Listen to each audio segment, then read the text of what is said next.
Bienvenue sur Parlons Monde IT, chers membres de la diaspora, chers parents. Les premiers contrôles continus ou examens scolaires ont déjà été écrits et les notes de vos enfants ne sont point satisfaisantes. Vous êtes scandalisés, déçus. Prends place et laisse-moi te redonner le sourire. Aujourd'hui, on va parler d'un sujet que beaucoup de parents négligent, ou plutôt qu'on ne leur a jamais vraiment expliqué. Il s'agit de quoi? Des vrais facteurs qui influencent les résultats scolaires de vos enfants. Dans un de mes shorts qui va apparaître quelque part à l'écran, j'ai cité les facteurs, mais aujourd'hui, je vais m'attarder uniquement sur deux. Lesquels? La participation en classe et les devoirs. Vous savez, ce ne sont pas toujours les devoirs et le talent qui font la différence, mais les habitudes quotidiennes, la participation et le suivi à la maison. Ces trois éléments sont très importants. Quand je fais allusion à la participation en classe, c'est quoi exactement? On dit un enfant qui ne parle pas en classe apprend 2 fois moins vite qu'un autre qui ose poser des questions. C'est un fait. Pourquoi? Parce que poser une question, c'est déjà comprendre à moitié.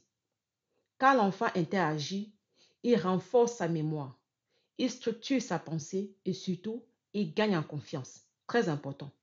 Alors, permettez-moi de vous donner des astuces, vous parents, pour les aider dans la participation en classe. Demandez-lui chaque soir, quelle question as-tu posée aujourd'hui en classe? Même s'il dit aucune, il saura que la prochaine fois, il devra être plus attentif. Faites des mini-quiz à la maison. C'est très important. Surtout pas pour le stresser, s'il vous plaît, mais pour le stimuler. Je vous donne un exemple de mini-quiz. Demandez peut-être à l'enfant ou bien posez-lui la question à savoir, explique-moi ta leçon comme si j'étais ton élève et toi le professeur. Et puis observez. Cela développe la pédagogie et la clarté de pensée. Valorisez également la prise de parole. Ça aide. Ne le grondez jamais pour une mauvaise réponse. Je sais qu'on est champion pour ça. Pardon, il faut laisser. Ne le grondez jamais pour une mauvaise réponse. Au contraire, félicitez-le pour avoir essayé. C'est important. Souvenez-vous, un enfant qui participe est un enfant qui apprend. Le deuxième facteur dont je souhaiterais également parler sont les devoirs. Faire les devoirs, ce n'est pas seulement terminer une tâche, comme beaucoup le pensent. C'est faux. Mais c'est réviser, comprendre et appliquer. Beaucoup d'enfants font les devoirs sans les comprendre. C'est un fait. Juste pour se débarrasser de la corvée, parce que n'oublions pas, pour eux, c'est une corvée. Et pour s'en débarrasser, ils vont te dire, je fais mes devoirs. Mais est-ce qu'ils ont compris? Non. Mais néanmoins, ils ont fait. Alors, voici quelques astuces pour vous les parents, pour les aider dans les devoirs. Vérifiez toujours les devoirs. Même si vous ne comprenez pas tout, intéressez-vous au sujet. Ne soyez pas de ceux qui diront, ah non, à mon époque, il n'y avait pas ça, je n'ai jamais fait ça, je ne comprends pas. Non. Aujourd'hui, il y a toutes les possibilités, même pour vos parents, d'assister les enfants, les accompagner dans les études. L'enfant sentira que ses efforts comptent. Encouragez-les également et encouragez aussi la régularité. Mieux vaut 30 minutes de travail concentré chaque jour que 3 heures à la dernière minute. Ne soyez pas des parents qui ne font rien au quotidien, mais attendent simplement à la veille. Lorsque l'enfant dit demain j'ai examen, ils disent viens avec ton cahier, on va réviser. Et puis tu les vois 2 heures, 3 heures, 4 heures dans la révision. Ça ne sert à rien et ça détruit l'enfant. Utilisez également la technologie, mais de façon intelligente. De nos jours, il existe beaucoup d'applications pour stimuler, pour aider et pour faciliter les exercices que les enfants reçoivent. Créez également un environnement de travail calme.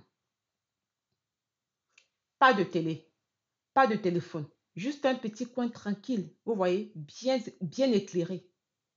Il ne faut pas également que lorsque l'enfant est en train de faire ses devoirs, à côté, le parent regarde sa série préférée avec un volume. Laisse tomber, pas du tout, c'est pas bien. L'enfant a besoin d'un environnement de travail calme. C'est très important. Et comme on le dit également, tout labeur mérite une petite récompense, la motivation et la valorisation. Un enfant motivé apprend même sans qu'on ne lui dise. Je répète, un enfant motivé apprend même sans qu'on lui dise. C'est très important.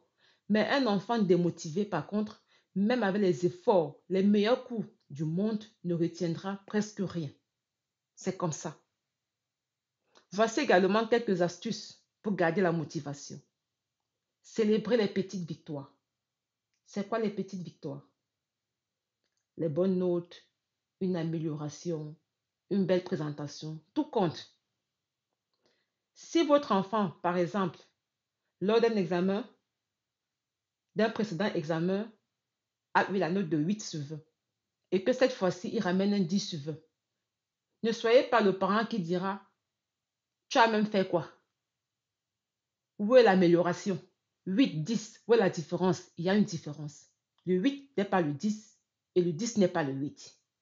Donc, célébrez les petites victoires, s'il vous plaît. Évitez également les comparaisons. Ça n'aide pas l'enfant. Ce système de pensée où on pense que quand on compare l'enfant, ça crée un mindset fort sur l'enfant, c'est faux. N'oubliez pas que chaque enfant a son rythme, c'est important de le dire. Et la comparaison détruit la confiance. Et ça crée de la jalousie dans le cœur de l'enfant. Ce n'est pas bien. Parlez avec l'enfant de son avenir. Expliquez-lui à quoi servent les études. Du mieux, à quoi servent ces études. Il faut l'expliquer. Il ne faut pas simplement dire que va apprendre, va apprendre, va apprendre. Non, il faut lui dire le pourquoi est-ce qu'il faut apprendre et à quoi serviront ces études plus tard. Quand un enfant comprend que la réussite ouvre les portes, il s'implique davantage. C'est comme ça. Alors pour conclure, retenons ceci, chers parents, que la participation construit la confiance.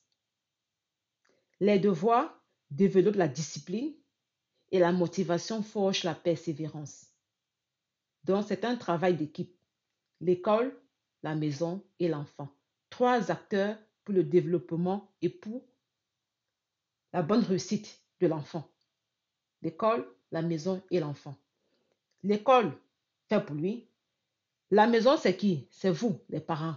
Faites votre devoir. Assistez l'enfant.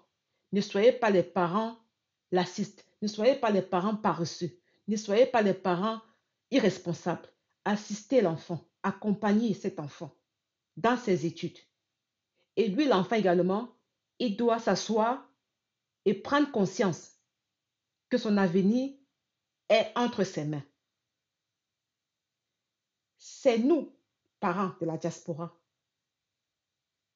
qui devons soutenir nos enfants, pas quelqu'un d'autre. Donc, c'est à nous, parents de la diaspora, de donner à nos enfants les outils pour réussir, où qu'ils soient. Donc, soyez des parents conscients, soyez des parents responsables et prenez au sérieux le devenir et les études de vos enfants. Je m'arrête là pour aujourd'hui. Je vous dis merci de m'avoir écouté, de m'écouter et de m'avoir écouté. Prenez soin de vous, likez, partagez, abonnez-vous et surtout activez massivement la cloche de notification pour ne rien rater. Bye bye.